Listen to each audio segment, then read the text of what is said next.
Yes guys, welcome to Albuquerque. Na ako'y giguide ron nga mga turista. Park Bansad. Sibol tour kuan ba? Laga data research. Kinsay ka bangka? Taga-Ipor man ka no? Sige, salamat daya. So guys, padong na may sa Capiro Beach, mangrove area. So labay mi sa Tan-Inong. So sakay mi grilla, mo arang gipahuwat dito. So protected landscape and seascape, Albuquerque, Luway, Lubok. Mga turista mo, ma'am? Ha? Bisita? So mo ni siya ang agianan padong dito sa baturan ni siya.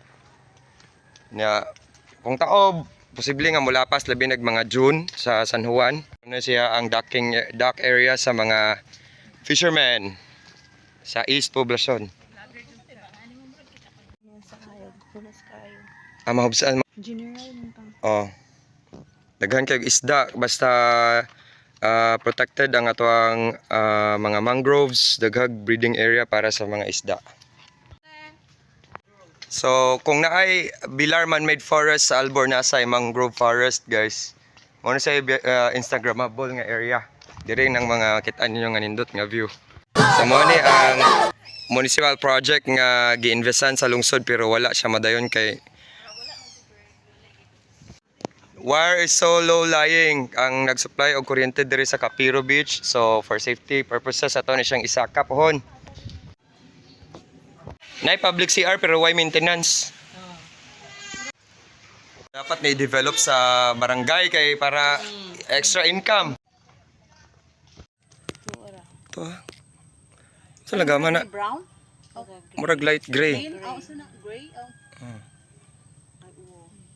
Dito nakitaan jud na langgam to. So mo din ning ngani. Oh.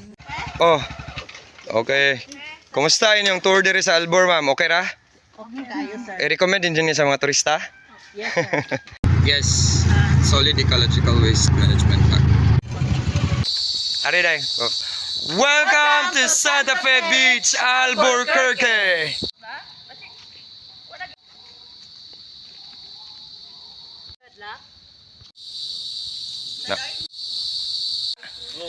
Si nanay unsa tingan mo tay? O si Pina, O si Pina. Francis Agot. Agot day Dugay na ni siya dire sa Santa Fe guys. Walay laing tindahan dire inigsod sa Santa Fe Beach. Kung gusto mo palit og coke, na maligya gyapon karon nay no. Wala na. Ngano man? Wala na pod. Mo ni. Lang sa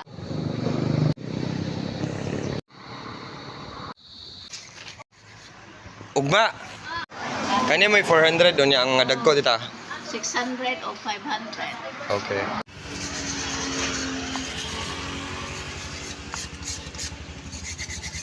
Asin tibuok sa Albor. Okay.